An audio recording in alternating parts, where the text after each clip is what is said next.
Hello everyone, আমাদের আজকের মতন আজকের দিনই আমাদের মানে ভিডিও আমি শেষ করলাম, কারণ আমাদের ঘোরার ট্যুর শেষ হয়ে গেছে। আর লাস্টে আমরা পেলিংয়ে চলে এসেছি। লাস্ট স্টপিস আমাদের পেলিং থেকে ঘুরে একেবারে ট্রেনে উঠে পড়বো। আর দেখতে পাচ্ছ তোমরা সবাই মিলে চলে এসেছি।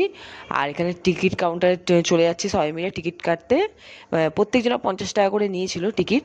তারপরে ভেতরে যাব। আর ভেতরে গিয়ে আমরা দেখো আমার বর আমার জামাইবাবু নাচছে। কি ওদের মানে বাচ্চাগুলো উঠলো না, কিন্তু এরা উঠে নাচছে, বলছে আমরা নাচবই। যাক, এরা দুজন মিলে আনন্দ করলো, সবাই মিলে আমরা একটু ভিডিও করে নিচ্ছিলাম এরা নাচছিল বলে। আর নাচতে নাচতে দুজন মিলে হাঁপিয়েই পড়েছে, যে কি বলবো। আর হাসিও পাচ্ছিল, কিন্তু কি বলবো, এত সুন্দর মজা হচ্ছিল ওখানে সবাই মিলে ঘুরছে। আর চারিদিকে জায়গাটা দারুণ লাগছিল, দারুণ, সামনে ঝর্ণা, ওহ দারুণ লাগছিল। সব বাচ্চাগুলো চারিদিকে খেলছিল। আর এখানে উঠতে 50 টাকা করে নিয়েছিল এক একজনের, মানে একটু নাচ করবে, চারিদিকে রিং লাইটটা ঘুরবে। তোমরা তো জানোই যারা যারা গেছো আর কি। তারপরে আসার সময় বেরিয়ে পড়ছি সবাই মিলে, মনটা খারাপ ছিল কারণ আজকে আমাদের ঘোরা শেষ, এবার বাড়ি যাওয়ার পালা। আর নিজেকে একটু দেখিয়ে নিচ্ছিলাম, পেছনে ঝর্ণাটা দারুণ লাগছিল দেখতে ওখানে।